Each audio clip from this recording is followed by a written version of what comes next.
Армысыздар, Абытман кеч. Кандайсыздар?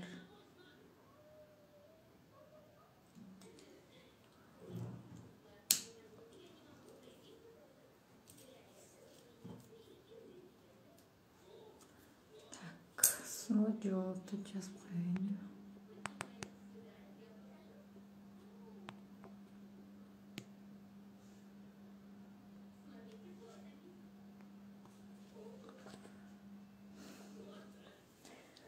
Кандайсыздар? Көптөн бери эфирге чыга элекмин. Бүгүн жөн гана суроо жооп кылып чыгайын деп чыгып келип калдым. Кимде кандай суроо бар? Сториске да чыккан жокмун.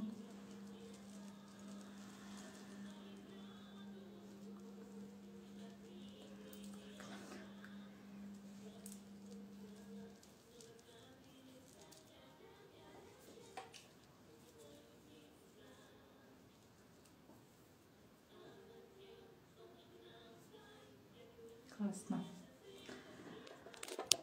Баарыңыздарга салам. Кандайсыздар? Иштериңиздер кандай? Кимде кандай жаңылык болуп атат? Кимде мага кандай суроосу бар?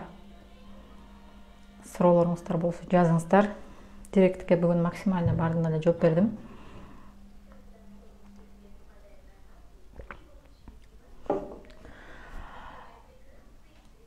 Өткөндө менде бир жумалык консультация болгон.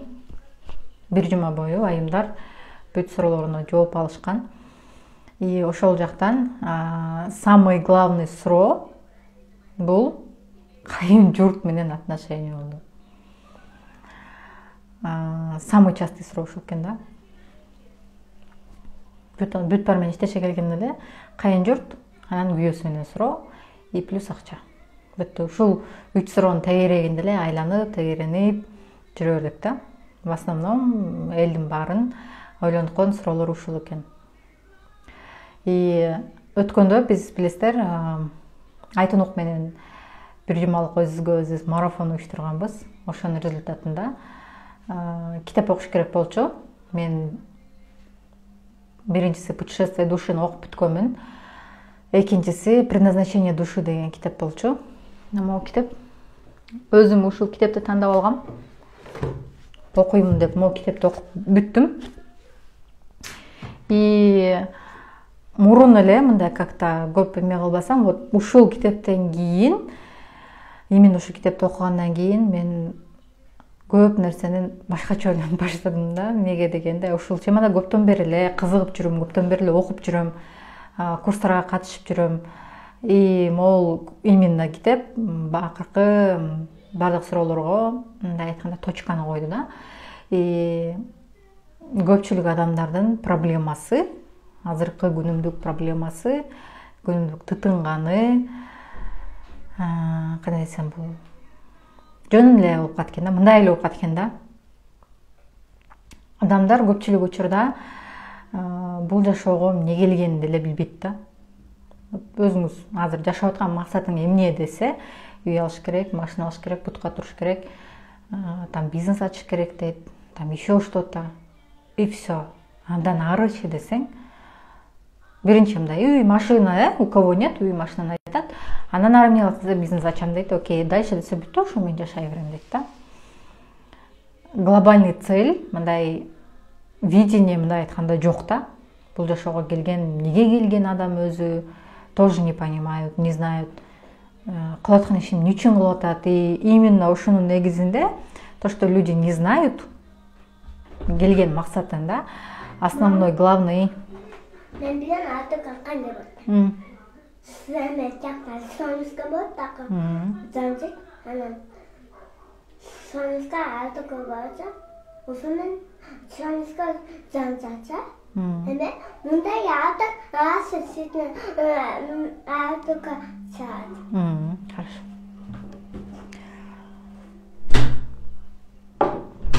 Не үчүн адам, айымдар, допустим, не үчүн айымдар сериал көрөт, ушакташат, Инстаграмдан баш чыкпайт. Не үчүн ошол учурда эркек кишилер телефондон баш чыкпайт, там бесконечно видеолорду көрө берет да, непонятно о чем смотрят, там ичет, ичкиликке кирип кетиши мүмкүн. Очень много причин, да. Жөн эле жатат, кечке уктайт, вообще без понятия, что делать, потому что адам на самом деле өзү максаты жок эмес, не то что максат, да. Адам бул жашоого келгендеги миссиясын билбейт. Но он, окей, эмнеге иштеп атасың десе, акча табыш үчүн. Эмнеге акча табасың? Өзүмдү багыш үчүн. Там базовый нерселер, окей. Эмнеге калып атасың десе, жашаш үчүн, чтобы ачка калбаш үчүн, талада калбаш үчүн, да. Именно ушунун негизинде эле, ушунун тегерегинде эле жүрөр экен да адамчы өзү. Жакшы буюрса, кандай мынара. Айланып тегерегинде жүрөр экен да. Тени кылыш керек, муну кылыш керек. Тиге жетиш керек, буга жетиш керек. Тытына эле берет экенбиз да. И вот последнее время, вот акыркы вот марафонду кылган мезгилде у нас была цель, да, мындай основной 3 максат болду. Арыкташ керек, 3 килограммга арыкташ керек. 10 000 сом акча табыш керек, анан 1 китеп окуш керек. И аягында айтымга айтып калды, мында приз бир нерсе коебузбу депчи, давай просто сделаем дедим да, кылып көрөбүз ушул нерсени. Эми сен Кыргызстанда болгон болсоң, анда может быть бирибизди кафеге апармакпыз, ким утулса, либо ушундай болмок депчи. Давай мындай эле кылалык дедим да, анан хорошо деп. Башында ал ооруп калды. Андан кийин менин балам ооруп калды. Видите, вроде бы цель есть, 1 жума ичинде еще конкретно убакыт бар, конкретно цель бар, эмне кылыш керек. Акча тап, арыкта, 2 китеп окуу, вроде бы все, да, ничего нету больше. Башка эч нерсе деле жок. Мына 3 эле максатың бар, анда сага 1 жумага ушул максатыңды ишке ашыр. Но ошол максатты 1 жума ичинде ишке ашырыш үчүн толтура иш аракеттерди кылыш керек. Понимаете? И тут бул жактан уже не получится, да, просто мурункудай отуруп алып, там убактыңды бир нерсеге кетирип, же сериал көрүп, же кино көргөнгө времени нету, эмне үчүн анткени күнүнө определенный барак китеп окушуң керек. Понятно. Акчаны табыш үчүн иштешиң керек, иштеш үчүн ойлонушуң керек. А менде вообще ошол кезде эч кандай марафон эч нерсенин баары жок болчу. Эмне кылам деп ошондо идея келди. Окей, мне нужно заработать. Но биринчи, экинчи күн 0 боло берди. Эмне үчүн? Окей, 10 000 сом таптым, ал акчаны эмне кылам? Вот для чего? Я понимаю, что акча керек, но зачем? Конкретно жок да цель. И ошондо отуруп, я просто села и расписала. Так, мен буга эсептедим. Вот мага 10 000 сом керек экен. И все, на следующий день уже менде идея бар, и уже акча келип баштады. Потом 3 000 сомго келгенден кийин токтоп калдым да. Нет уже, стоп, жок. Я понимаю, что нужно еще 7 000 табыш керек. Я такая, окей. Ойлонуп атам. Ошол кезде именно ушул марафон, өзү ойлоп тапкан, өзү өткөн марафон мага бир чоң, кандай десем, бир суроо пайда болду да. Получается, постоянно мен ушинтип эле тытына берет экенмин. Акча табыш керек. Потом акчаны буга теге коротуш керек. Ну, получается, күнүмдүк деле нерселер, өзүмө там элементарно крем бир нерсе заказ кылыш керек, там лазерный эпиляцияга барыш керек. Что еще там было? Там еще что-то надо закрыть, мондай. Мне это нужно закрыть, акча келди, все закрыла, все кетти. И снова нужно зарабатывать. Кайра акча табыш керек. Но ошол акча тапканда ойлонуш керек да, ошону кантип табасың? Эмне кыламын? Деп ойлодум да. И где-то 1 күн, 2 күн ойлонуп жүрдүм окшойт. Неужели ушинтип акча табыш керек деп атып эле жашап өтүп кетеби деп. Потому что я читаю, параллельно китеп окуп атам. И ал китепте өтө бир эме терең китеп экен. Мен именно ошол боюнча как бы кандай десем, отношение марафонунда бергем да. Именно отношенияны алгам. Эмне үчүн именно бизде азыр отношениябыз, азыр күйөөбүз кандай болсо, отношениябыз ичинде кандай болсо, жасап ушундай болсо, эмне үчүн ушуга келип калдык, в чем причина деген нерсени разбирать эткен проработканы бергенмин да ошол жактан. Аябай өтө чоң.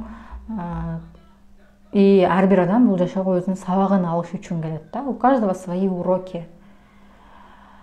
И китепти окуп атам, я понимаю, что азыр эгерде ушул маселе чечилбесе, будет еще дальше, еще эме болот. Предназначение души. Мунун биринчи бөлүгү бар, путешествие души деген биринчи бөлүгү. Биринчи ошону окуйсуздар, анан предназначение души бул экинчи бөлүгү, орусча китеп. Биринчисин окуп мен чыштап койгом. Потому что ал кезде ушул боюнча жаңы маалымат алып окуп жүргөн кезде как-то эметпей койгон деп, кантип болсун ушундай окуп эле депчи. Анан монусун окугандан кийин я уже дальше поняла, да, в чем суть. И ушундай ой келди да, значит ушинтип эле өтүп кетет турбайбызбы? Ну зачем? Өлдүң,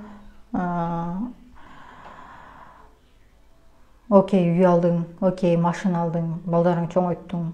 А что дальше? Тытынып иштедиң, какой-то бир балким вклад кылдың, да? Но эмне кылдың өзү? Чоң бир нерсе кылдыңбы деген. Какой жаңа айтсам, тамак жылтып барсын. Калдыңтабы. Деген вопрос пайда болду да мендечи. Ну, если я это не сделаю, бул нерсе кетпейт барибир. И как бы это продолжается, да, конкретное время, вот күнүмдүк эле тытынмай, күнүмдүк эле акча. Барыңыздар деле ушул көбүнчөсү вопрос болсо керек. И тут я понимаю, что так болбойт мындай нерсе депчи. Я так не хочу уже, мне это надоело. И ошол марафон мен ошол нерсеге көзүмдү ачты дагы. Я такая, так, стоп, мен бүт баарын жабамын. Мага бул курстардын, марафондордун бардыгын жабам дедим да. Потому что все это информация бар, но бөлүнүп чачырап кеткен да, настолько мындай чачыраган. Мен бул жагынан информацияны алган сайын бул жагынан берер элем да, бул жагынан марафон кылып өтөр элем. Азыр деле ошондой бир каалоо болуп турат, өзүмдү так, стоп деп токтотуп атам да. Остановись депчи, токтой тур деп. Алган маалыматыңды.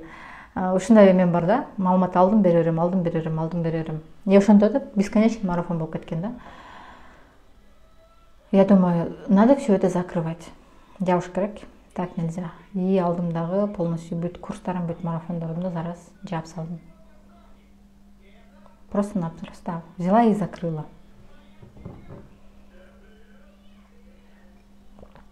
Акыркы 1,5 жылдан бери өтүп келаткан курс, марафон. Бир айда 2 жолу баргандай болчу да марафондор. Бардыгын жаптым. Не үчүн? И я просто вот ушул ситуацияны отпустила, да, мындай пример болду да, мен силерге айтып берем. Мындай бир иш болду. В общем, жолдошум эртең менен кетет, кечке чейин иштейт да. Анан не болуп калды? Мен эртең, короче, лазерный эпиляцияга барышым керек, кака жазылып, мен жазыла берейин дедим да. Я запишусь десем, жолдошум баштады, ой, жөн, мен деген иштеп алайын, каржы электе, жан жай электе иштеш керек, тигиндей мындай депчи. Я говорю, мен барышым керек деп атпаймынбы десем, кое тур сен бир жумадан кийин барасың депчи. Я такая немножко в шоке, господи. Эртең мененки жазалайын десем, эртең мененки жазылсам, пока балдарды карап таштап коюп кете бергенге эртең менен эле мүмкүнчүлүк болот да. Түштөн кийин жок. Жазылайын десем, жок экен вообще. Уже время келип калды. 15-не жазылышым керек, 15-не барышым керек да. Ар айдын 15-и барам. И вообще жок да. Вообще болбой койду жолдошум. Такая, окей, хорошо. Не хочешь, как хочешь деп. Анан вождение чалып калды, вождениега чыгасың деп. Окей, хорошо деп. Вождение чыгайын деп эртең менен туруп туруп атсам, жолдошумга чалып, эртеси да, уже эртеси. Ал жок, мен иштешим керек, акча табыш керек. Эртең менен наоборот заказдар жакшы болуп атат. Ала деген кечинен. Окей, хорошо деген. Ладно. Анан просто ошондо жолдошума таарынган да жокмун, там мээсин дагы жеген жокмун. Просто барышым керек дедим да. Не знаю как, но барышым керек. Эртең уже 14 болчу, 13 күн айтып өттүм го дейм. В общем, 15-не чейин барышым керек. И все. Я отпустила ошол боюнча, эртеси турсам эле жолдошум чалып калды. Короче, машина бузулуп калды. Мая котто, короче, я сегодня не выхожу деди да. Чыкпайм жумушка депчи. Окей, хорошо, үйгө келе бер деп. Үйгө келди, мен вождениеге кетейин деп атсам. И вождениеге барып келдим, анан келип отурам, что-то сижу дома, что-то бир нерсени ойлонуп. отуруп кой карайынчы, жазылайынчы деп туруп, анан в конце концов эртеси күнү, то есть у меня не было да такого, жок мен барышым керек, анан истерик, анан кантип барам, анан эмне кылып барам, анан эмне кылсам экен, вообще андай ой болгон жок, просто барам и все. Может эртең, может бүрсү күнү, но в любом случае барам деп эме кылдым дагы. И эртеси күнү ушул жакта отура сүйлөшүп отурабыз, анан кой мен жазылайын деп эле карасам, самый ближайший мага керектүү убактысы процедуралар 6:30 экен да. И жазылып койдум. Саат 3 болду. Все, мен 6:30 барам. 6:30 барыш үчүн мен үйдөн 5-те чыгышым керек, потому что мен аяка пересадка менен барам дедим да. О, Бегимай, кандайсың? Ооба, таандым. Денсаулыктар жакшыбы? Лазерный эпиляцияга жетпейм десеңиз. Айтып бератам кандай болуп калганын. И жазылып койдум. Така записалась. Саат 5-те чыгып кетем деген расчет менен, потому что максаттын машинасы бузук, мага ягып атат. Чыкканга опасно, как бы деди. Окей, хорошо дедим. Кете берем мен. Короче, сен үйдөсүң, балдарды карайсың деп. Анан саат 4 болгондо, же 4төн өткөндө эметип атат да, мени карап атат да, арабыз жүрөм да. Кандайсың Мирежа? Улам мени карап атат, сен деген канчада чыгасың деп, я говорю 5-те чыгам. Деп мынтип шылса таң калып атат да, почему она не просит депчи, эмнеге менден суранбайт, жеткирип кой деп айтпайбы депчи. А мен я вообще не надеялась да, оюмда жок болчу, 5-те чыгып кетем. Там убактымды эсептеп 6:30 барып калам деген расчет менен эле отурам. Анан арасып, короче, чачым кургатып, эме кылып кийинип коюп жүрөм. Кантип кетет экенсиң деп калдым. Мондай пересадка менен кетет экенмин. Я уже решила для себя, да, все, жазылдым, все, значит, барам. Башка вариант жок депчи. И жүрсөм эле балдарды кийинтпейсиңби, жүрүп кеттик дейт. Я такая, эмне барасың десем, о деп. И ошентип мени 4:45-те апарып койду. 6:30 кирем болбосо 2 саат убакыт бар ар жакта, практически 2 саат. Балдар менен, и то машинада балдар менен. Бирөөсү уктап калган машина. Амир уктап калган. Жеткичек деле. Такая, ладно, кирип көрөйүнчү. Эми күтүп отуруп турайын дедим да, үстүнө барып карап келейин деп. Я помню, что 4:45-те запись жок болчу, бирок 4:45-ке мен жазыла албай койгом, потому что меники 30 минут, ал жакта 15 минут эле окошко экен да. Жазыла албай койдум. Анан барсам, как раз мастер бош отуруптур. Сиз канчада элеңиз дейт, 6:30 десем, мени карап эрте келип калдым десем. Как раз азыр убактым жок, жүрүңүз, кире бериңиз деди. Анан саат 5-те киши келмек. 5-те кишиси келген жок, ошо менен мен 5:15-те чыгып калдым. И все, кайра үйгө кеттик. Анан бир нерсе деп, машина бузулуп калды, тигил болуп атпайбы, кеч мага унутуп эле коюш керек болчу депчи. То есть что-то сработало, мне иштеп кетти. Бул жактан с моей стороны по-любому барам. Я просто знала, что я поеду. Мне не важно, там машина менен алып барамбы, там такси менен барамбы, пересадка менен, маршрутка менен барамбы, не важно, но менде барам деген эме бар болчу. Твёрдое решение. 15-не чейин барышым керек, дальше калып кетсем, да калып кетем. Видите? И мен эме кылдым да. Я как бы это отпустила, ойлондум, мен барам депчи, 1-2 күндө барам, чачым. 1-2 күндө барам, но каким образом билбейм, но ушулса барам, но жазылып коюш керек деп эле. И по сути, мына уже барам деп аткан 3 саат мурун жазылдым. Жөнөдүм, что у меня сработало, да, бул жактан. И жолдошум жактан что сработало, почему у него не получилось. Ал акча табыш керек деген эмени коюп алды да, жок, мен сени алып бара албайм, короче, ничего не знаю. Эч нерсени билбейм, алып барбайм, мен деген иштешим керек. Мен деген жумушка чыгышым керек. И у него машинасы бузулуп калды. Ооба, просто эле, ооба.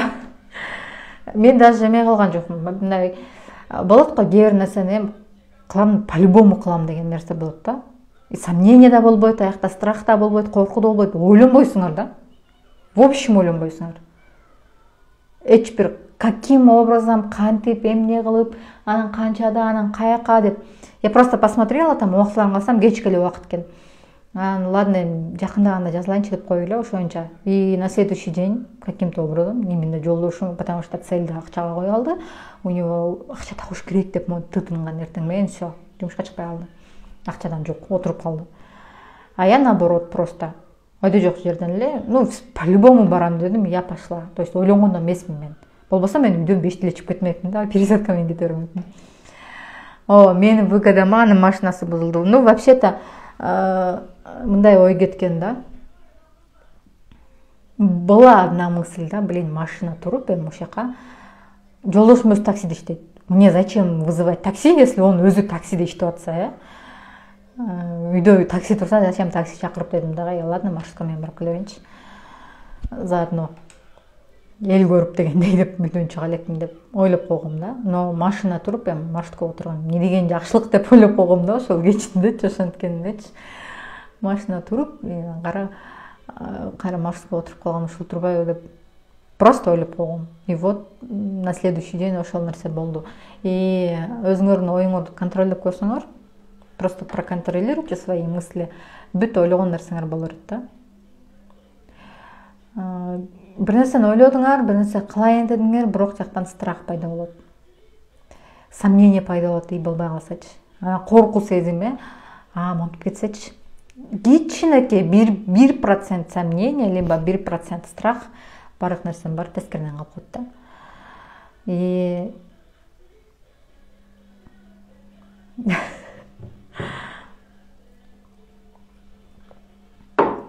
эгерде негатив ойлой берсеңер, негатив келе берет да.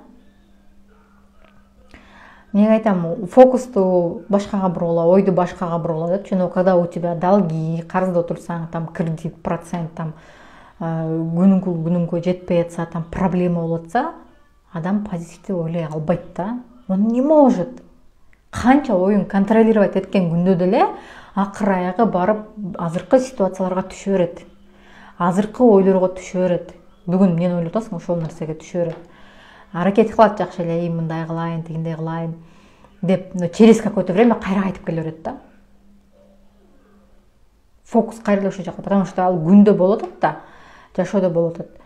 И кантип ал нерсени, болуп аткан нерсени ойлобой койсуң, кантип ойлобой койсуң, там карызың келе атат, төлөшүң керек убактысы, там кредиттин еще процентин жакта еще что-то ойлобой кое албайсың да.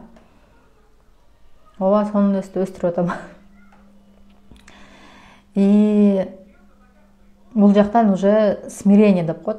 Кечээ мен бир встречага бардым, нумеролог менен кураторум экөөбүз барып келдик. Жалаң мастер Киттин тилинде сүйлөп атат да. Она говорит, я говорю, мастер Кит деп бул деген мондай, бул деген мондай депчи. И вот Алинанын примеринде айтып атат да, экзаменден кулап калдым, 90% өтөм деп ишенгем. Но кичине сомнение бар болчу деп, видите, немножко сомнение и все, кеттиң. Немножко сомнение болдуң, все, ыргыдың да. Кичинекей страх болду, все, ыргыдың. И адамдын жашоосунда только өз ойлогону боло берет. Биз айтабыз, Кудайдын буйруганы, анан бул деген сыноо, анан бул деген тагдыр депчи. Кудай эгерде кааласа, бардыгын өзү каалгандай кылып коймок. Анда детский дом деген болбойт болчу, дом престарелых деген болбойт болчу. Мисалы, түрмө деген вообще болбойт болчу, эчкимди өлтүрбөйт болчу. Бардыгы идеально болмок. Арак деген, тамеки, балекеттин баары болбойт болчу да. Тагдыр, анан Кудай буйруп койду, анан тигинтип койду. Азыркыдай оорулар болбойт болчу да. Бул жакта болгону выбор, тандоо бар. Кудай Таала бизге тандоо берген. Именно адамдарга акыл эс берген дагы тандоо берген. Тандоо сеники. Мына сага жашоону бердим, сага бул жашоого келдиң. Кандай жашасаң, ошондой жашайсың. Тандоо. Любой жакта тандоо бар. Кудай Таала сиз каалаган нерсени аткарат. Неважно, мне любой нерсени аткарат.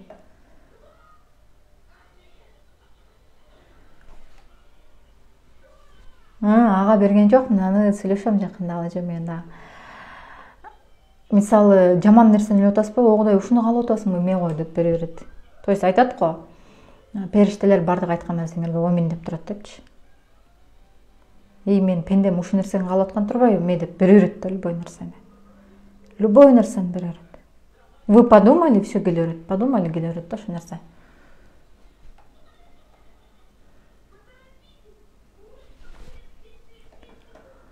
Сомнение кетти да бул жактан.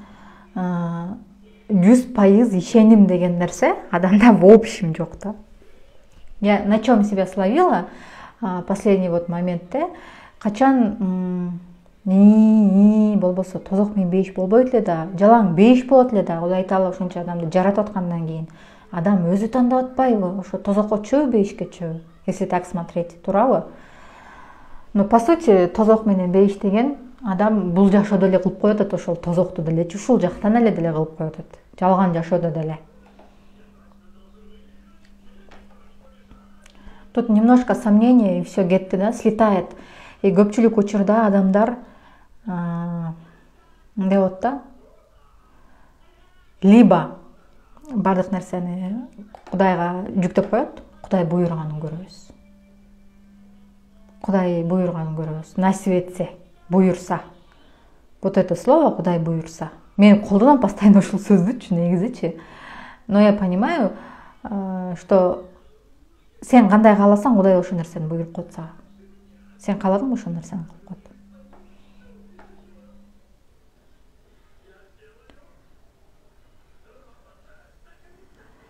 Азыр ошол боюнча айтып берем. Мындай да, ушинтет да адамдарчы, Кудай буйурса, маңдайга жазганын көрөбүз да. На самом деле сиз каалаган нерсе болуп атпайбы? И көпчүлүк учурда эмнеге проблема болот экен адамда? Аял кишиде, именно аял кишинин проблемасын мен түшүндүм да. Эгер аял киши өзү иштебесе, өзү үйдө отурса, доход жок болсо, аял кишиде проблема аябай көп болот экен. Самооценка түшөт экен. Вообще ниже плинтуса кетти. Өзүнө болгон ишеним жоголот экен. И ойдун баары негативге кирет. Ойдун баары акча жактан табыш керек, эмне кылыш керек, кантип жабыш керек. И получается, подобное притягивает подобное дегендей, негатив ойлогон сайын негатив тартып атасыздар, магниттей эле. То, что вы излучаете, сизден кеткен нерсе, сизден кеткен ой, энергия ошол нерсени кайра тартып келе берет экен да. И вот этот замкнутый круг көпчүлүк ушундан чыга албайт да.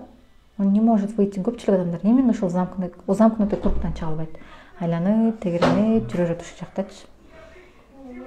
И стресс болгон. Сен компьютер көрбөйсүң, ошондо сага мондай бир кет. Эч жактан көрбөйсүң компьютер бар.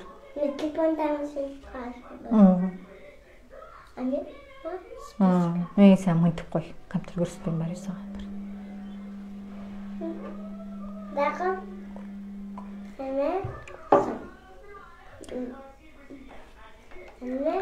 То есть көп нерсенин баары келип эле такалат экен акчага.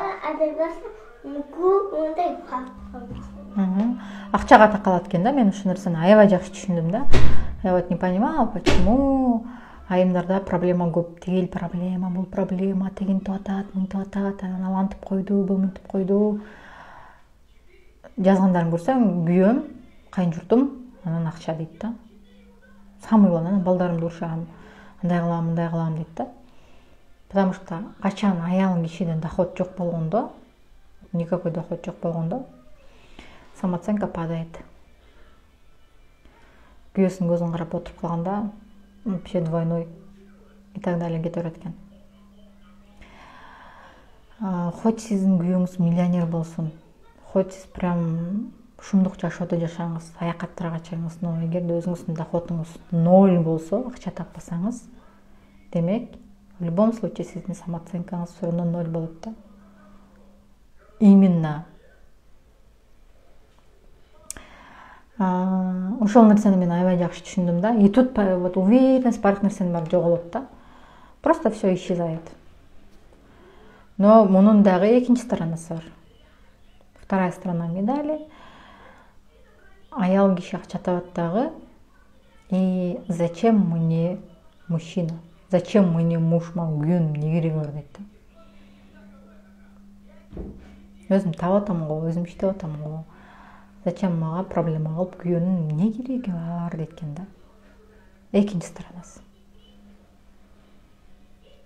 Өзүм деле кыйрат атпайм, өзүм деле ишим жүрүшүп атпайбы, бул мага лишний проблема болуп атат. Мени поддержать этпейт, түшүнбөйт. там бала карап бербейт, там бир нерсе кылып бербейт, эч нерсе кылбайт. Вечно проблема, вечно кызганат, вечно какта жүрөсүң, эмне кыласың, эмне кылып атасың дей берет, вечно эч жака бастырбайт дейт экен да. Это вторая сторона. Кимдики кайсы сторона? Кимдики кайсыл, кандай жашоодо болуп атасыңар? Вот это мне расскажите.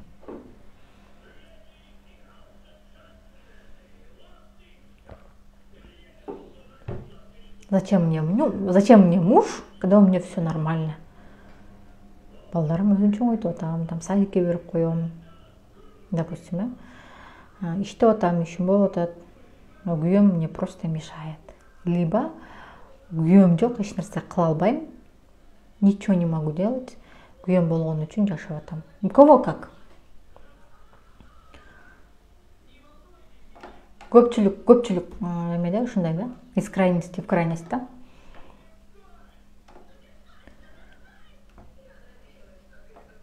Зачем мне муж бу? Ошондо күйөөнүн эмне кереги барбы? Же күйөөм жок, эч нерсе кыла албайм айжан? Экөө чабышып кетти. Күйөөм иштейт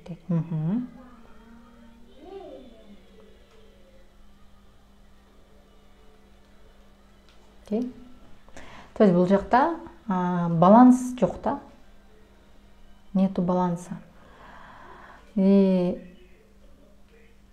үй бүлөдө көп нерсе аял кишиден көз каранды. Вы это прекрасно знаете, баарыңар деле билесиңер да. Вот аял киши это всем управляет.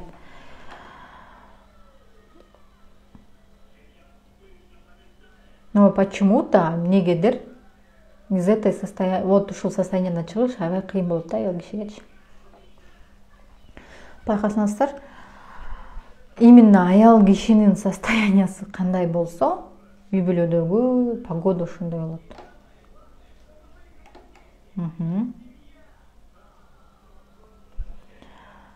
Баланын состояниясы кандай болсо, аял кишинин состояниясы кандай болсо,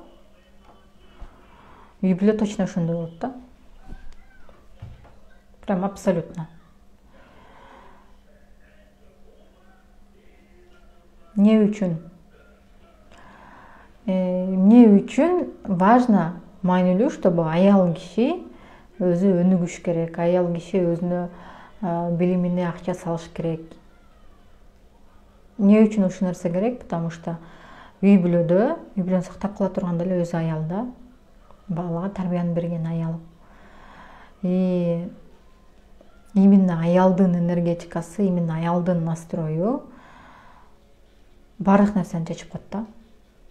Но эгерде сиз постоянно негативде болсоңуз, постоянно күйөөңдү нормально акча таппайсыңбы, анан ишөө таппайсыңбы деп наалып, напчып, анан тил жок, бул жок, тигини кылыш керек деп отурсаңыз, тогда эч нерсе жетпейт акчаңар. Деп күйөөңөрдү карап, канча таап келди экен, да канча табат экен деп отурсаңар, акчаңар жетпейт. Это первый. Второй.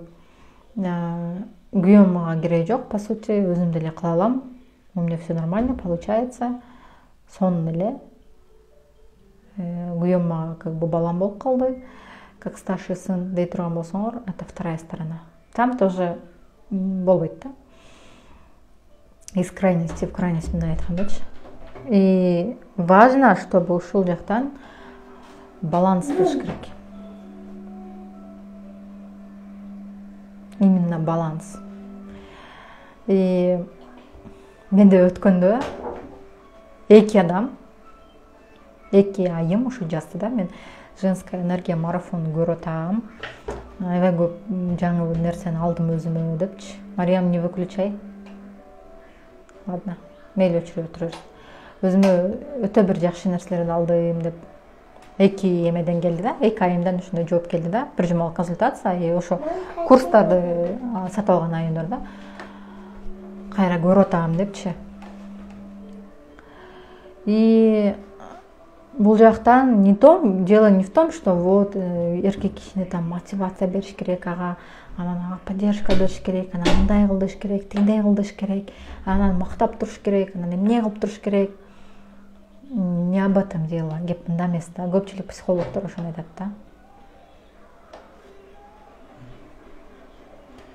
саламатсызбы, менин күйөөм башка аял алган, азыр көнүп калдым, бирок кечире албай атам, эки жакка тең карайт дейт. Окей, кечире албай атсаңыз ал адам менен эмнеге жашап жүрөсүз? Каково вам знать, что сизге келбеген күнү күйөөңүз башка аял менен жатат?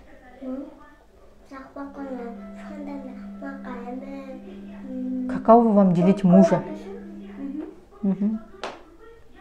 Ему-то нормально, потому что сизге келип какую-то энергию получаетесь, да? Ты аялына барып какую-то энергию получает андан. Но от этого вам каково? Сиз кандай болуп атасыз?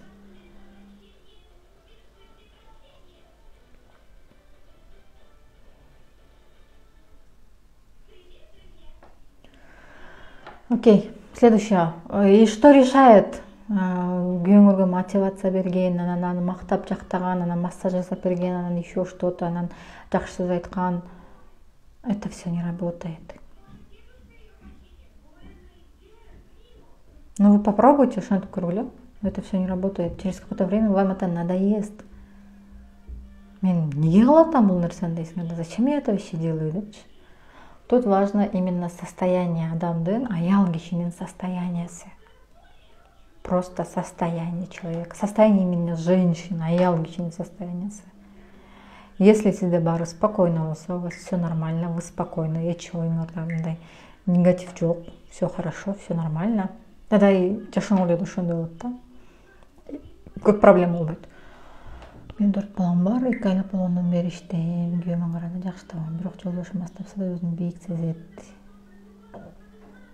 Сездирбейт деп. Окей, смотрите, үй бүлөдө бирөө көп табат, анан бирөө аз табат акча менен бөлгөн болбойт. Это первое. Бул биринчиси. Экинчиси, сиздин акчаңыз, бул сиздин акчаңыз. Күйөөңүздүн акчасы үй бүлөлүк акча. Ошол нерсеге көндүрүш керек.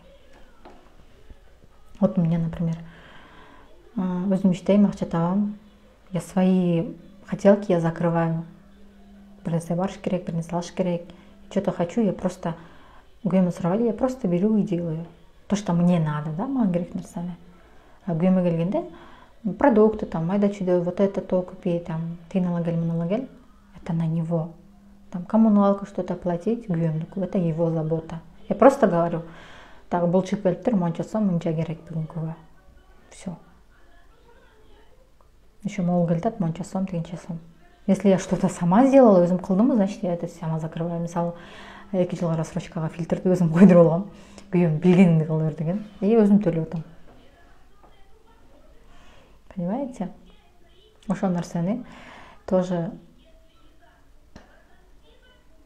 И вот видите, где ваша ошибка, бүт баарын сиз кылып, сиз алган. Возложите на него. Знаете, менде кандай ситуация болду? Жолдошум вот иштеп баштаганда, ушул жака келгенде иштеп баштады где-то. Сентябрдын ортолорунан баштап иштеп баштады го. Последний канча жылдан бери иштелип болчу. Все было на мне. Финансы жагын мен көтөрүшүмүн. Абсолютно все. Жолдошум мага үйдөн жардам берет, балдар менен жардам берет, там күндөлүк доставка кылат. Бүт ошол нерселерди кылат эле. А я зарабатывала. Бүт баары мен кылат элем. Но я захотела сделать наоборот, да? Мне это вот это надоело, ошол нерсени таштап кеттим дагы. Пусть муж зарабатывает, пусть ошо күйөөм пусть обеспечивает депчи. Ошондой эме койдум да өзүмө, для себя ошондой ойлоп койдум да. И получается у нас тияктан бияктан там расходтор кетип баштады, акчанын баары кетип баштады. Тиги болуп чыгып калат, бул болуп чыгып калат. В общем, конкретно мы сели, да, отуруп калдык, нолго отуруп калдык конкретно. Тойго кеттим, жумуштан келдим деп. Это ваш выбор. Ал өзүн сүйүп атат, өзү каалаган нерсесин кылат, понимаете? Күйөөм иштейт, мен иштебейм, балдар менин үйдөн иштейт десем уруксат бербейт дейт. Онлайн жумуш деген бар. Жок, анта албайм. Бизде көп көңүл бурат, тиги келе барат. Ошондо да мен уруш чыгарам, иштечү дейт. Эми кызым менин алдыда отурду. Мен кызганычым уруш калып барат дейт. Конечно. И конкретно мы сели болгон жана акчаны бөлүштүрүү марафондо акчаны бөлүштүргөндүр өтмөдү го. Ошол менен чогулткан акчанын баардыгын салдык. бирок мен каалаган нерсени алып бербейт дейт. Аны тең караганга нет, это другое, да? Каалаган нерсеңизди сами закрывайте свои потребности. Любой аял кишиде өзүндө доход болушу керек. На свои там помады, прокладки деген элементарный нерселерди күйөөдөн сураган, это уже слишком. Свои мелочи, свои закрывайте. Майда чүйдө нерсеңерди хотите, просто аял должна быть в состоянии, что просто захотела, бир көйнөк көрүп калды, барып ана себе купила. И все. Барып күйөөсүнөн сурап, анан жалынып, анан жалдырап, анан урушуп албайчы. И ушундай нерсе болду. Я вот захотела и вот получила, да, мен отуруп калдым. Потому что у меня то ли эмоциональный выгорание болдумбу, то ли эмне болдум. В общем, акыркы 2 айда мен өзүм кураторлорум шок болуп атат, келим ушул тоста бойдум. Конкретно отуруп калдым, иштебей койдум. Болгон чолгон акчанын баарын полностью истратили, бүттү бардыгы. И жолдошум жумушка чыгып баштады. Жолдошум иштеп баштады. Я понимаю, его вообще не хватает, анын акчасы вообще жетпейт да. Как бы менден 10 эсе ылдый таап баштады, да. Представляете, если мен 100 000 тапкан болсом, жолдошумдун доходу 10 000 болуп калды. Это вообще для меня было шоком, да, башындачы. Господи, бул эмнеге жетет депчи. И оготур депрессия, оготур стресс. Что-то делаю, помогаю, где-то закрываю, потом я сказала: стоп. Что я делаю? Мен эмне кылып атам азыр? Зачем мне это надо? А мне это вообще не надо, мне такое состояние вообще кереги жок дедим, да. Я просто отключилась, акча табууну вообще жаап койдум. Да, я об этом не буду сейчас думать. Пока не надо, значит не буду.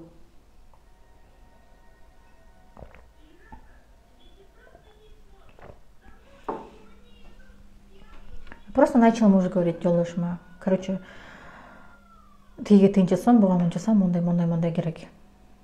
И он потихоньку уже алып келип баштады. На это, на то, 5-е, 10-е.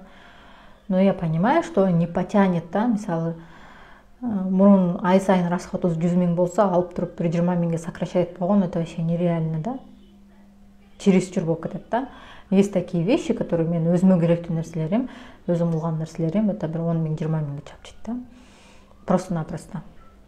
Я понимаю, мне это я сама должна закрыть. Базовые нерселерди. Я начала это сама закрывать. Өзүмдүкүн сама закрываю, но в пределах вот продукта, там тиги буга келгенде я ничего не делаю, не покупаю, да. Нету, потому что жок, да, просто-напросто. Не покупаю. И бул жактан, что я поняла, что именно эркек кишиге атандашып, сен көп табасың, мен көп табам, тигил бул деген аял кишиге в общем жарашпайт экен. Нельзя, оказывается, так делать. В общем, нельзя. Но в то же время, ошол учурда нужно думать, что можно улучшить. Кайжаны жакшыртсак болот, эмне кылсак болот.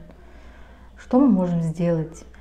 Менде почему у нас такое эме кетет? Потому что я знаю, и, допустим, азыр жолдошум жумушка кетип калат, мен үйдө отуруп калам, эч жака чыга албайм, эч жака бара албайм, ничего не могу делать, да, ал келечекте. И это тоже немножко напрягает, да. И когда мы смотрели, вот ар бир адамдын атасы жагынан, анан энеси жагынан в отношениях, и атасы жагынан деген эме бар. Акча жагынан эмне кылыш керек, отношения жагынан эмне кылыш керек деген предназначение бар, да. И мен караганда, меникин өзүмдүкүн караганда, когда я смотрела именно в отношениях, что выгодно, просто нумерологияны күзүндө эле, вот когда я начала, да, күзүндө эле, ой, нет, жайында экен, жазында экен. Просто посмотрела, что у нас вышло. Биздики эме чыкканда, меники именно семейный бизнес чыкканда, когда мы вместе, у нас абсолютно все получается. Чогуу жүрүп жүрүшүп турсак, экөөбүз баттан бүтөт, баттан жүрүшөт. Экөөбүз өзүнчө болдукпу, у нас какой-то капец. Либо ал иштейт, либо мен иштейм. У нас изначально үйлөнгөндөн бери ушундай, да. Үйлөнгөн кезде экөөбүз эки жакта иштеп жүрдүк. Получается, мен мектепте иштеп жүрдүм, Кара-Алтыда, заставада иштеп жүрдүк, 2 ай өзүнчө жашадык. Үйлөнгөндөн кийин эле 2 жумадан кийин элестетиңиздер. Потом мен жумушум мектептен айлыгым более-менее болгондон кийин жолдошум жумуштан чыгып калды. Жумуштан чыгып үйдө отуруп калды. Жумуш жок вообще. Мен жазда башталды. А потом Я начала эме болуп калды. Мен декретке чыгып кеттим. Мен декретке чыккан жолдошум иштеп баштады. Потом я андан кийин онлайнда отуруп, я что-то начала делать, нерсе кылып иштеп, ушинтип баштадым. Жолдошум отуруп калды. И так у нас постоянно, да? Бирөө иштейт, бирөө токтоп калат, бирөө иштейт, бирөө токтоп калат. Почему-то у нас всегда так идет. А когда мы вместе работаем, чогуу иштегенде у нас прям взрыв, да? Прям вообще все так налажено, бүт бары дана кетет, да? И бул жактан о чем это говорит? Это партнерство. Партнер болуш керек, да? Не так, чтобы сен тигиндейсиң, мен мындай, сен тигиндей кылмайсың эмес. Вместе что вы можете. Но нужно смотреть. Бул жактан көпчүлүк учурда мага вот астрология, нумерология жакшы жардам берип келатат да. Направление берген жагынан это прям отлично мне помогает. И действительно, экөөбүз иштегенде, пусть даже жолдошум жанында жүрсө деле, мындай болсо деле, вот, допустим, когда вот жазында нумерология менен жазында иштеп жүргөнгө у нас все было нормально. Жолдошум үйдө балдарды карайт, я иду, работаю, и все нормально, да? Но это мне же не устроило, экөөбүз бирдей иштейли деп. Потом, когда биз машина алган кезде, тоже нормально было. Потом жайында көлгө кетип калдык. Везде мы были вместе, у нас все было нормально. Когда вот только решили, все, давай сен жумушка чык, мен үйдө отурайын, у нас все пошло наоборот. Представляете? Ушундай иш бизде. Так, мен да косметика дегендерге акча сураган балдарга кийим, өзүңө кийим продукту алып жетпей атса көрүп тапканга аракет кыла баштады. Ну, продукт жок болсо айтпай жүрө берсем, азыр жок калды. Конечно, айтыш керек десем болот. Конечно. Айтыш керек баарын. Эми мен оюмда аны карап отура бербей, эки жумуш чыгып атат, мен жинденгеним ал аялга да берип атат деп жиндендем мантип отурсам, орлуу улумго, эми мен иштесем деп атам, кандай кеңеш бересиз дейт. Иштеңиз, но акчаны только өзүңүз үчүн куротуңуз. Это был его выбор, пусть эки үй бүлөнү баксын, полностью обеспечивать этсин, но акчаны даже коротпой эле сиз наоборот чогултуңуз. Копите. Чогултуңуз наоборот. Келечек үчүн. Жумушка чыгыңыз, но акчаны чогултуңуз.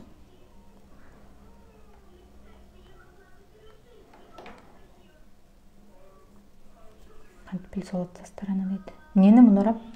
Нужно смотреть. Вот именно мындай эме бар да. Менде именно эки предназначение кетет да, аял кишиде, эркек кишиде деле то же самое, эки предназначение кетет. Атасы жагынан предназначение отвечает за финансы, сиздин финансыңыз, акчаңыз үчүн жооп берет. Отношения жагына келгенде, когда вы смотрите, акча апаңыз жактан бул жооп берет сиздин үй бүлөңүзгө. Что надо делать, чтобы ушул семья, наоборот, бекем болуш үчүн. Туулган күнү менен эле апаңыздын, атаңыздын, өзүңүздүн туулган күнүңүз менен эсептелет да. Есть такое.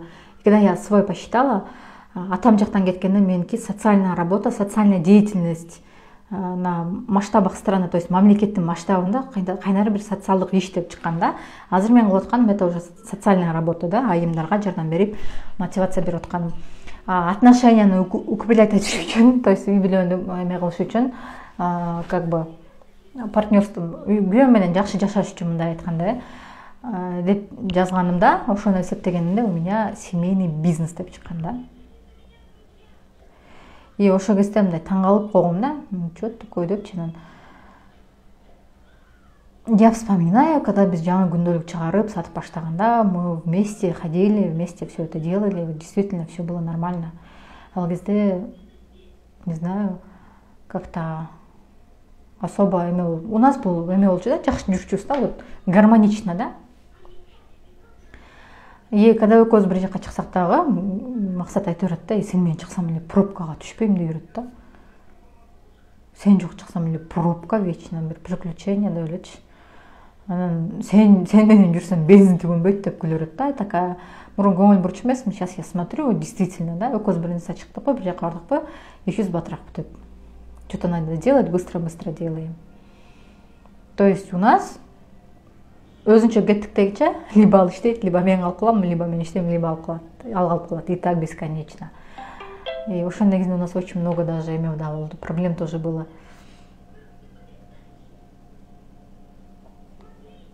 машинасы бузулуп калат, то еще что-то происходит. В общем, полный капец половырчу, да. И поэтому тут нужно смотреть обязательно нумерологиядан карашыңыздар керек. Просто для себя посмотрите, это будет вам как бы направление будет, да, в какую сторону идти, предназначение там, да. Это будет базовая информация, но вы будете знать. Бізде наоборот дейді, өзінше кеткен. Видите, у каждого свое. Аргимдікі өзінікі, да? У каждого свое идет. Любой жақта. И мұрында эле эстеп көрсөм, когда мы жолдошум жумушта иштегенде, мен үйдө отуруп үйдө иштегенде, ошол моменттерде деле у нас, не знаю, вечные проблемы были в финансах. Азыр өзүнчө сидим, өзүнчө работаем, и у нас тоже обратно же проблемы, да, финансы, да, келип да калат. А когда мы вместе, у нас все нормально, потому что когда мы машинаны алып, финкод эсептеген кезде, ошол кездерде прям аябай иштегенбиз да. Мен Киевде жүргөн кезде, я помню, Киевде жүргөн кезде марафондорду кылчумун, жаңы мен онлайн курсын запускать этчимин, пока жолдошум балдар карап турган кезде. Жок, свет үйүп койчусуң. Я так понимаю, вот в такие моменты у нас все было вот так, да. То есть бул жакта это не только нумерология, бир нумерология эмес, бул эмне дегенди билгизет, адамдын сиз жолдошуңузга бүйгөт тийгениңиз жөн жерден болгон жок. Ни с того ни с сего эле келип тийип калган жок ал адамга. Ваши уроки, сиздин сабактарыңыз. И ошол сизге келген адам жаныңыздагы эң жолдошуңуз, обычно жолдошуңуз сиздин эң жакын адамыңыз да. Сиздин бул жашоого кайдандыр бир өзүңөрдүн сабагын өтүш үчүн келет да ар бир адам. Бирөө мисалы сабырдуу болгонду үйрөнүш үчүн келет, какой-то бир навык да, но почему-то агрессивно боло берет. Бирөө наоборот кабыл алганды, кечиргенди. Это все уроки. Ар бир адамдын өзүнүн сабагы бар, ар бир адамдын өзүнүн программасы бар. Программа бар адамда, бир программа бар. И ошол программаны адам, это как, допустим, оюн ойноп атасыңар дейли. И ошол оюндан өтүш үчүн кандайдыр бир иштерди кылып кийинки үрөңгө өтөсүңөр да. Тут то же самое, адамдын, любой адамдын өзүнүн программасы бар. Ошол ар бир адамдын өзүнүн сабактары бар өтө турган. Адам жөн эле келип калбайт бул жашоого, келип тамак ичип акча таап, анан жүрүп эле өлүп калайын деп жараткан жок да Кудай Таала бизди. Кандайдыр бир чоң бир иш үчүн жаратты. И ошондо адамдын өзүнүн бир миссиясы болот да, ар бир сабагы болот. Орусча айтканда программа, своя программа у каждого человека. И ошол нерсени өтүш үчүн келет. И жанында адамдарыңыз сиздин ошол сизге жардамчыларыңыз да, жолдошуңуз особенно. Но почему-то көпчүлүк адамдарда жолдошу менен вот стыковка боло берет да, проблема. И бул жактан инструменттер өтө көп. Вы можете вот это все прорабатывать, там нумерологиядан, астрологиядан, тияк-бияктан карасаңар болот. Но это эмнени берет силерге? Просто мындай эмени берет да, общий картинаны берет да, көрсөтүп берет мындай со стороны. Так, над чем работать? Вы же думаете, ой, тигием ушундай, анан тигинтип, мынтип. Вы не видите, да, мындай со стороны көрбөйсүңөр.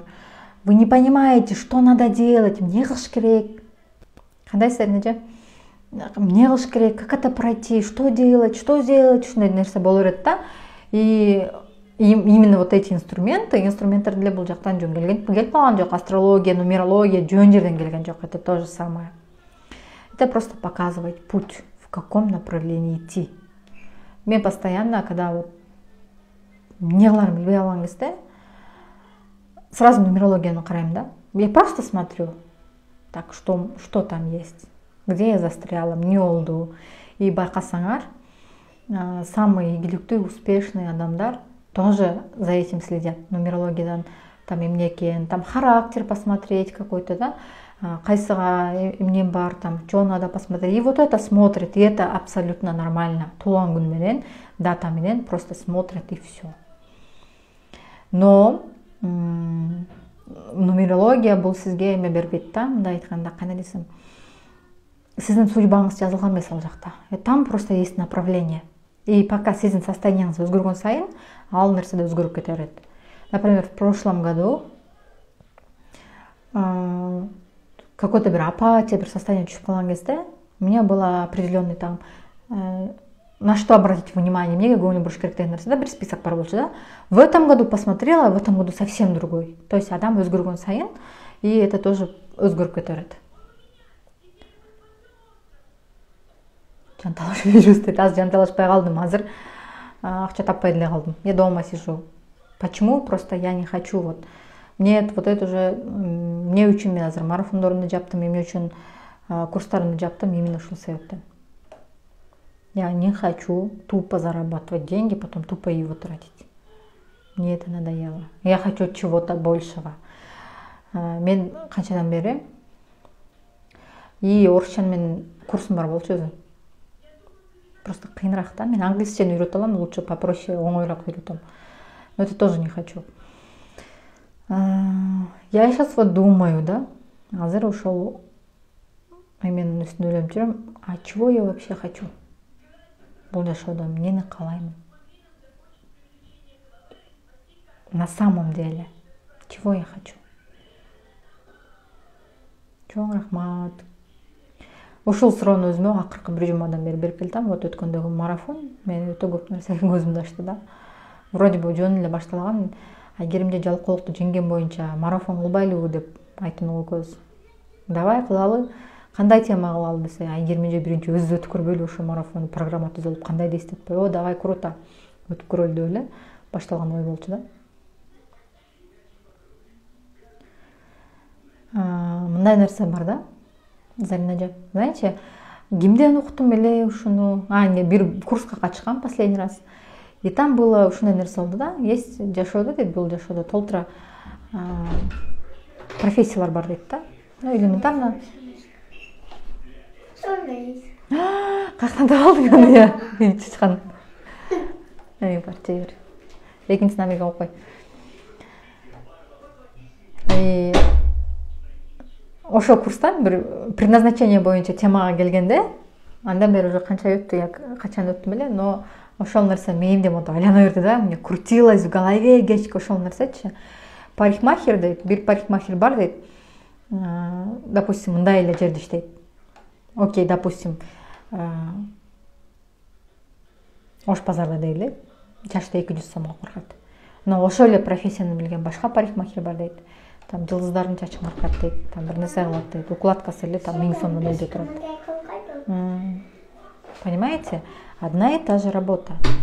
Но бирөө ошону 200 сомго кылат, бирөө ошону 20 000 сомго кылат. Услуга одна и та же. Бир эле нерсе. Понимаете? Бирөө ошол бир эле ишти 200 сомго кылат, а бирөө 20 000 сомго кылат. Я тут задумалась ошондо. Ойлонуп калгам да ошондойчу. Депчи. Ну я же делаю за 200 сомов обычно марафоны, курсы, меники 200 сомдон башталат да. Я думаю, оно мне надо. Мага ошол нерсе керекпи? Деп ойлонуп калдым да.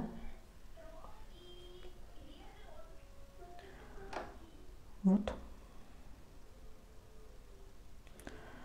И у меня мындай запрос болду да. Следующий дагы бир адамдардын ошибкасы, бир эле нерсени кыла берет да, но башка результат күтө берет да.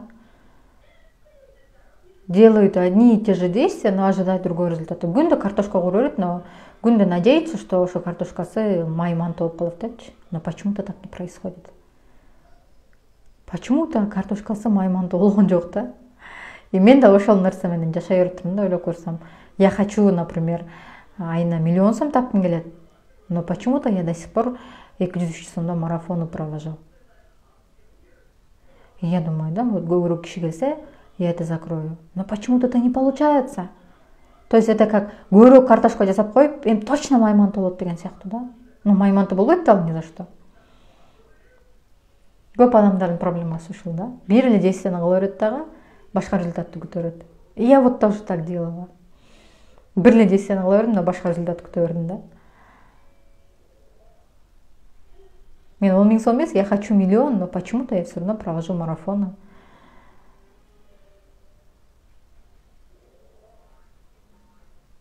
Я сказала себе стоп дедим да. Так, стоп, Айка, Айгерим, токто. Ушул жактан, ты что делаешь вообще? Эсиңе келчи дедим да.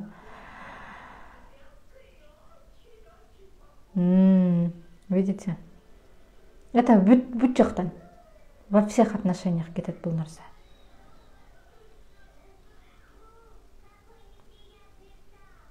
И көпчүлүгү ойлоду да, мен куратором вообще в шоке, да, Айгерим депрессияга түшүп кетти, как так можно, просыпайся, давай, деп. У меня сейчас тоже есть желание что-то, какой-то марафон замутить, да, прям баштайым келет, да, именно вот по целям, да, то, что я вот сейчас иду, прям хочу по целям марафон замутить. Но я говорю себе, стоп, Айгерим, я хочу другой результат, мне нужно что-то большее.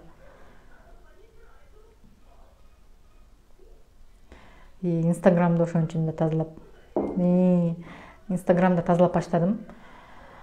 Но 1000 подписчик тазаланайын тажап кеттим.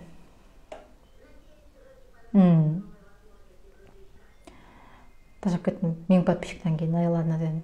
Мурунку гифке катышып алгам да, мне гифке катышсам эле постоянно эркек кишилер катталып алат, анан еще что-то катталып алат, и өчүрүп баштайм да. Постоянно гифке катышам, постоянно кайра өчүрөм ошол гифтичи. Канча киши келсе дагы. Всегда так. И ошол моментте что я начала делать?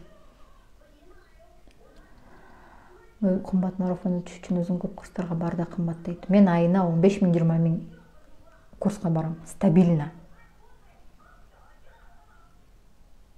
Сиз айына мисалы 15 000 20 000 ай сайын өзгөрүүңүзгө сала алат белеңиз. Вот халявщики, да.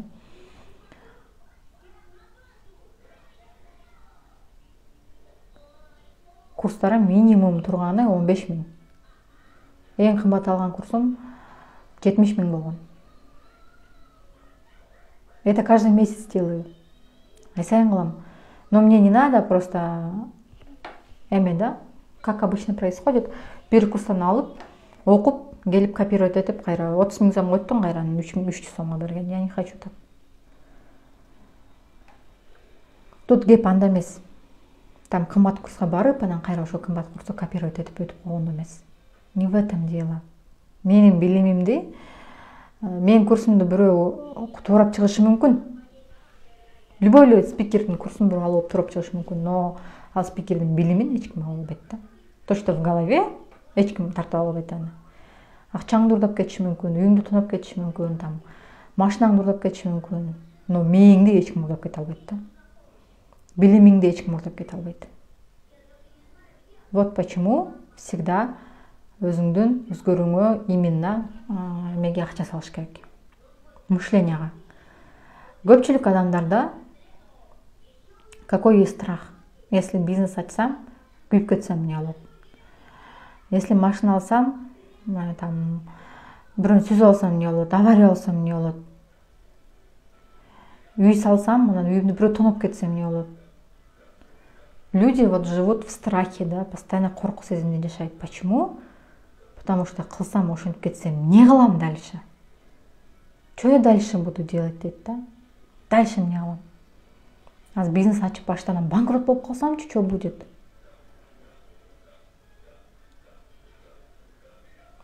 Есть такие мысли, болобу ошондой ойлор? Көпчүлүк адамдар бизнес ачпаган себеби ушул да, банкрот болуп калсам эмне болот? Потому что андан башка эч нерсеси жок. Нету там дальше ничего.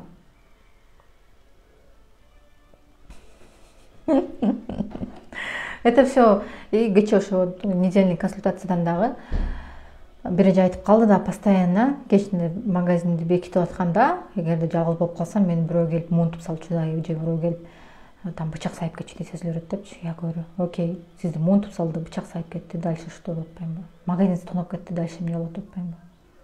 Что вы теряете? Это не страшно. Что дальше? Что дальше? Ну и что дальше? И еще какие страхи? Вот страхтарга келсек, еще страхтар мындай экен да. Кайын журтум менен отношениясы начар, күйөөсү менен отношениясы начар, күйөөм менен ажырашып кетсем, эмне болот? Баарын башынан башташым керек болот, там ачка калам, там балдарымды бага албай калам, ошон үчүн лучше чыдап жашай берейин. Это все страхи. Именно ошо корку сезиминин айынан адамдар эме кылбайбыз да. Алдыга жыла албайт экен да. У меня тоже был страх. Какой страх, если мен марафондорым, курстарым тоқтап қалса, мен эмне кылам? Видите, что у меня было? Кантип акча табам? Эмне иш кылам? У меня был страх, если мен марафондорым курстарымды кымбаттатып койсом, ким келет? Ким алат? Это уже про самооценку. Понимаете? И так далее, и так далее, и так далее. И муну кантип төгөм, тиги жакта карзым барганды кантип жабам, и квартплатанан, коммуналканан. Страх, да? И көпчүлүк учурда у меня вот через страх, оказывается, идет. Страхты кантип кетирсе болот дейт. Окей. У вас какой страх? Конкретно кандай страх бар? Я просто ушундай страх болот эле да, эгерде мен курстарым марафон өтпөй калсам, мен ачка калам, акча түгөнүп калат, банкрот болом деп ойлойт элем да. И в конце концов банкрот болдум. Это случилось, курстарым марафондорду токтоттум. Я пошла на этот страх. Бардым мен ошол страхка. Можно так сделать, да, через жизнь келсе болот ошол нерсеге деле. Но это можно проработать. Заранее кылса болот. Но мен эмне үчүн ошол страхка я пошла, потому что мне нужно было эме да, кечээ бир ошо нумерологдун айткан сөзү, прям точно описала, да, чтобы чуркаш үчүн, катуу чуркаш үчүн на месте чуркап кетпейсиң да. Какой-то бир расстояниядан чуркап барып секириш үчүн на месте чуркап туруп секирбейсиң да. Артка барып, тартылып, анан алдыга чуркайсың да. И она говорит, сен вот азыркы артка кеткен жакта турасың дейт да, что перед большим стартом дейт да, ошо барып ошо какой-то бир определенный жар турса, эки тоодо или тоонун ортосунда расстояние бар. Ошол жактан секириш үчүн либо ошол жакта коркуп тура бересиз, либо артка жылып гүлөнүп туруп анан барып секиресиз.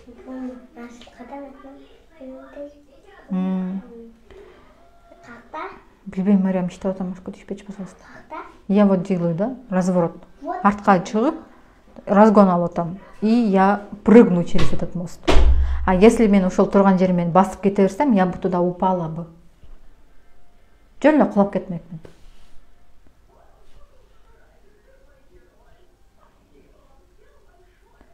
Так, жолдошумдан кетсем, кантип балдарым менен жашап кетем.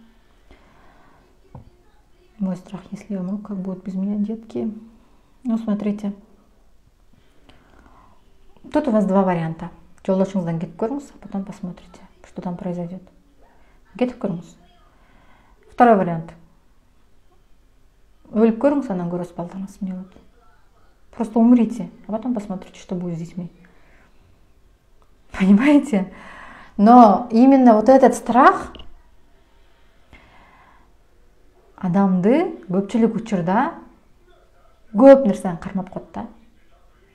Из-за страха либо адам ийгиликке жетет, либо ошол страх үчүн адам ордунда тура берет. Допустим, машина айдаганды үйрөнүп атасыз, но у вас есть страх, да? Машина айдасам авария болом деген. Либо сиз ошол машинада жылбай отура бересиз, вообще ордуңуздан жылбайсыз. Либо сиз айдап кетесиз дагы и посмотрите, что там будет. Либо ошол страхты вы проработаете, а потом вернетесь, а потом уже вот этого страха не будет. Бул жакта у нас мастеркитте өтө сонун эме бар, тренажер бар, от обратного деген. То есть конечный итог представляете уже. Күйөөмөн кетип калдым, что дальше? Не болот дальше? Окей, мен өлүп калдым. Дальше что? Что произойдет? Азыр менде ошол нерселер, менде да ошол нерседен аябай коркчумун. Вот өткөн консультациядан дагы бир айымда ошол вопросту берди да. Мен өлүп калсам балдарым кандай болот депчи. Ну, айтып атпаймынбы? Ну, представьте, что вы умерли, өлүп калдыңыз. Что произойдет дальше? Ойлонуп көрсөңүз дедим, да? Просто подумайте. И когда я вот последний вот китепти окугандан кийин, у меня уже такого не возникает. Ну, по сути, мен өзү атаман 8 жашыман калгам. Ал өлдү. Ну, что случилось? Ну, мы не умерли, биз өлгөн жокпуз. Ичерисибиз төгөнгөн жок. Мы дальше живем. Маңдайына жазганды көрдү ал. В этом случае өлгөн жагынан мы не можем, да? Биз качан өлөбүз, качан өлбөйбүз жооп бере албайбыз, да? Но вот именно вот этот страх смерти страх смерти адамды алдыга жылдырыш керек да. Эртеңки күнү сиз ойгонбой калсаңыз эмне болот? Просто эртең менен турбай калдыңыз. Либо жумушка кетип барат, машина кагып кетти. Өлүп калдыңыз. Эмне болот? О чем вы будете жалеть? Эмне жөнүндө өкүнөсүз? Просто вас нет. Просто вас не стало. Эмнеге өкүнөсүз? О чем будете жалеть? Ошол нерсени ойлосоңуз. Страх болгон үчүн адам жашайт да. Страх болгон үчүн. Страх это как эме да. Турба кнопка сыяктуу да. Ошо коркуу сезимин негизинде либо адам токтоп турат, либо ошо адам ошол страх именно алдыга жылдырат да.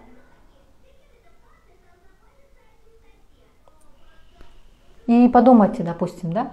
Допустим, аз жолдошум менен кетип калсам, жашоом эмне болот? Это страх эмне кылып атат? Жашоону артка тартып атат. Она понимает, что так нельзя жить, да, но кетип калгандан коркуп атат. Но по сути, жолдошуңуздан кетип калбасаңыз деле эртеңки күнү жолдошуңуз ичер суусу түбөнүп өтүп кетсе эмне кыласыз? Жашашыңыз керек болот по-любому. По-любому каким-то образом вы это будете делать. Балдар үчүн жашайсыз. Кийинки вопростон өлүп калсам эмне болот? Өлүп калсаңыз балдарыңыз калат. Они дальше будут жить. Аркаңыздан өлбөйт. Жизнь будет продолжаться. Но вопрос в том, что вы оставите своим детям. Эртеңки күнү ошо балдарыңыз кандай колго түшөт? Эртеңки күнү жашоосу кандай болот? Эртеңки күнгө жей турган наны барбы, чоңойгучу? Вот в чем вопрос. И сизде жолдошуңуздан кетип калса эмне болот? Страх. Кетпей коркуп атасыз, потому что кантип жашайм деп, но в то же время эртеңки күнү жолдошуңуз өтүп кетсе, просто-напросто, да? Ажал жетип өтүп кетти дейли. Что вы будете делать? Эмне кыласыз? Подумайте. Вот именно вот эти страхи начинают двигаться, да? Алдыга жылдырат, да? Не так, чтобы мой страшно эмес, просто подумайте ошол нерсени. Это страх, да? Коркуу сезими, да? И вы начинаете двигаться. Эки вариантта тең балдарды багыш керек. Балдардын келечеги деген нерсе менен жыласыңар. Даже если о себе не думаете, балдарды ойлойсуңар, да?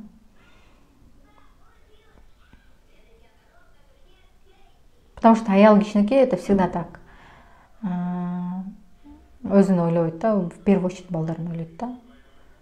И пусть вот именно балдарыңар силерге мотивация болсун. Вот для всех. Эртеңки күнү мен бир нерсе болсом эмне болот? Эртеңки күнү күйөөм өтүп кетсе эмне болот? Ажырашып кетсем эмне болот? Если эгерде оюңарда ошол нерсе болсо, ошол ойлор бар болсо, крутится, ошону наоборот в плюс себе делайте. А действительно ошондой болуп калса эмне болот? Давай я начну что-то делать. А потом через бир жылдан кийин карап көрсөңөр, өзүңөр таң каласыңар. Например, вот этот страх. В моем случае страх потерять ребенка, мен балдарым чарчап калса эмне болот, да? Эмнеге алып келди акыр аягы? Акча чогулду, балдарымды барып операция кылдырып келдим. И все нормально, чоңоюп атат.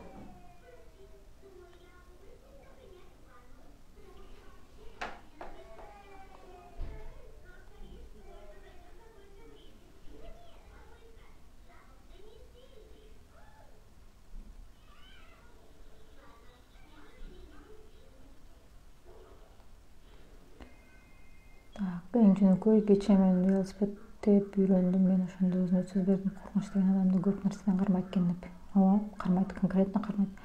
Балким ийгилигим ушундан кичинекей нерседен башталаттыр деп сүйүндүм. Ниет коюңуз, ийгилигим ушул нерседен башталды деп.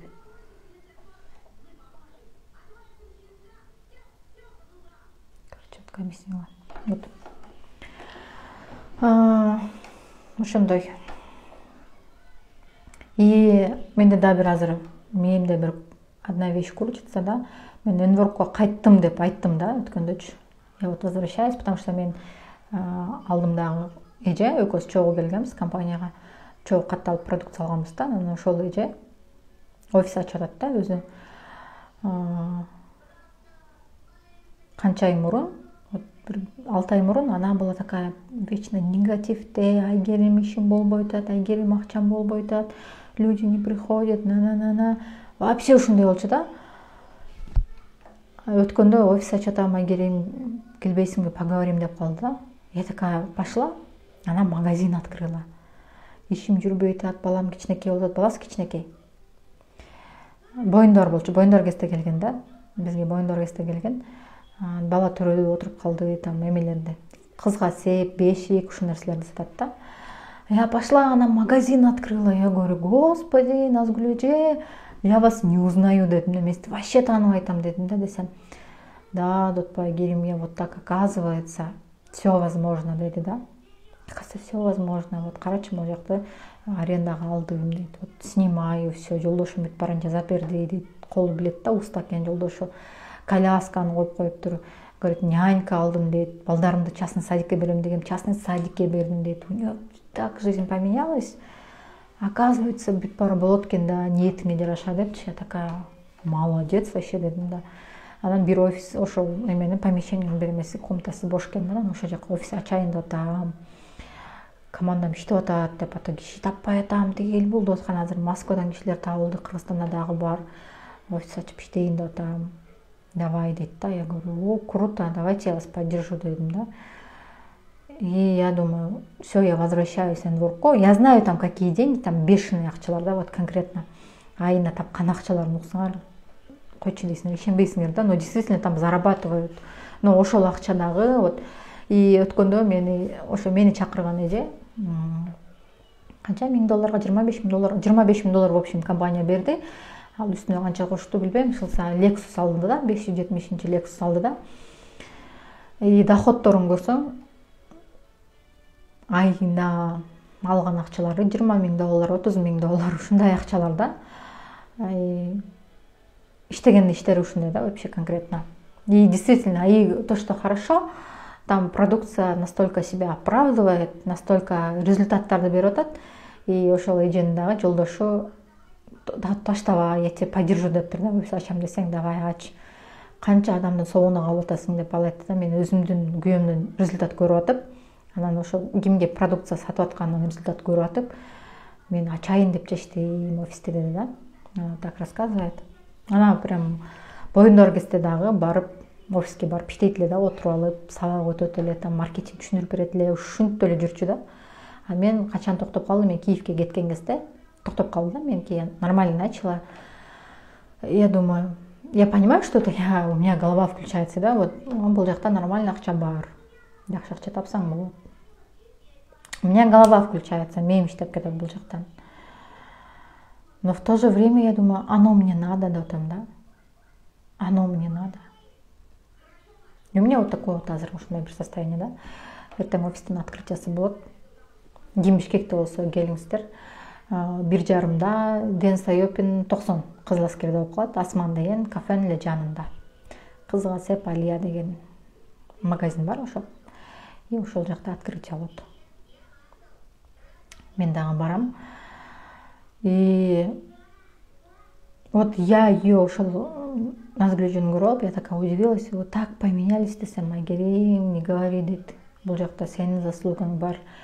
Энворкто иштеген мермеден заслугасы бар. Я курс прошла, ошондон кийин я поменялась, оказывается, ушундай турбайбы депчи.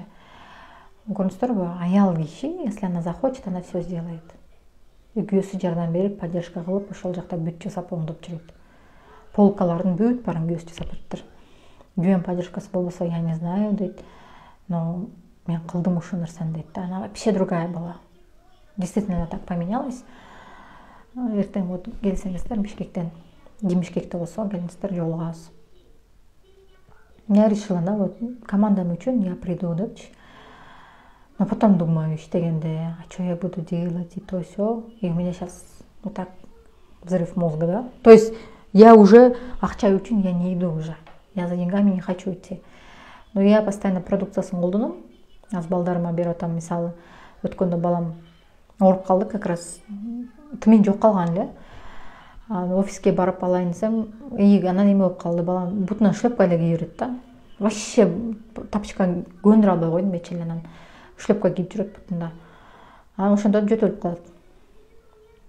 анан шалдырып жатып калат. Вообще жатып калды. Бир күн стористе жүрдүм го, как раз мурунку понедельник болчу. Анан мен балдарга антибиотик андай мындай бербей калгам да, 1 жыл болуп калды, потому что 1 жылдан бери тимин ичет да балдар. Ошол күнү жолдошума понедельник күнү сразу барып тимин алып кел дедим, тимин алып келди. Ошол күнү экөөнү бердим. Кичинекей балага это ударная доза да, көп да. Келгенде бир бердим, кечинде бир бердим.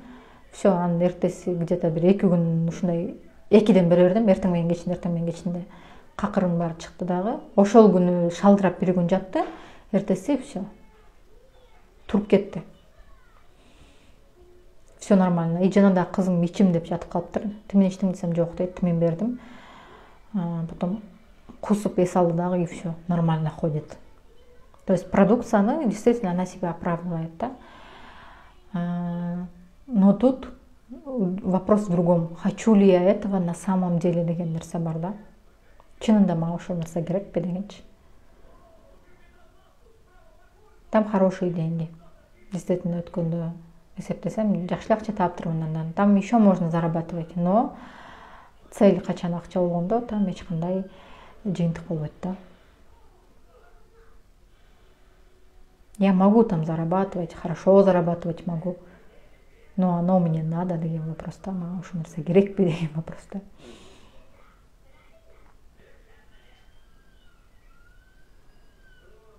И өткөндө бир жумалык консультация кылдым, прям мага аябай жакты да. WhatsApp'та эле текстовый кылып, аудио кылып жөнөтүшөт. Там мне мондай вопрос болуп атат, эмне кылам? Я говорю решение, ошол вопростун конкретный решениясын. И действительно еще сон болду.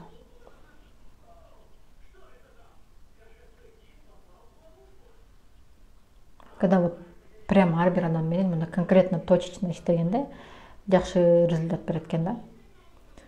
Мне вот это понравилось.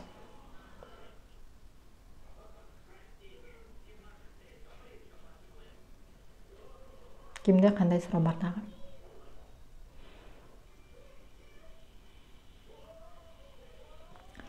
Суроо болсо жазыңыздар.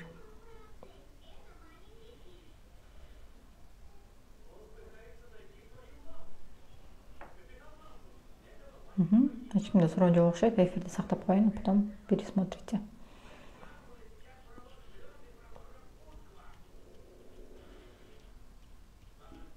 Кстати, я вот главное не рассказала. Вот как менять фокус. Негативте болот атпайбы, адам постоянно негатив, оюнун баары каргыз, анан тигин, анан муну, анан тигинтип, бул мынтип.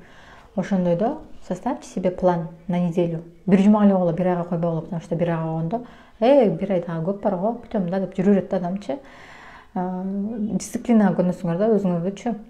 И прям план пропишите. Жөнөкөй пландар эмес, мындай более сложныйраак, көптөн бери кылбай жүргөн иштерди пропишите. И ошону прописали, например, на неделю, да, эгерде ушу план барын аткарсам, я для себя что-то сделаю. Өзүмө көйнөк алам, болбосо бир нерсе кылам, что-то вы хотите, өзүңүз кылам деп, алам деп, мындай көптөн бери кызыгып жүргөн нерсе болот го, жетпей жүргөн нерсе болот го. Өзүңөргө мындай эме койгула. Мени таким образом алдайсыңар да, фокусту башка бурасыңар. Эгерде мен могул иштин баарын аткарсам, бир жумага 20-30 списоктон турган план коюп алгыла. Элементарно бир китеп окуймун. Допустим, бир жумада бир китеп окуйм. Кийинкиси көптөн бери эмне кылбай жүрөсүз, там генеральный уборка кыламын, тигини кылам, муну кылам. И вот так список составьте. Кылып албай көптөн бери бүтпөй жүргөн иштериңерди. И ушунун аягында, эгерде ушул иштердин баарын аткарсам, могу нерсени аламын. Я вот это хочу, көптөн бери жетпей жүрөм, я вот это сделаю деп өзүңөргө өзүңөр задача коюп, өзүңөр аткарып, өзүңөр ошо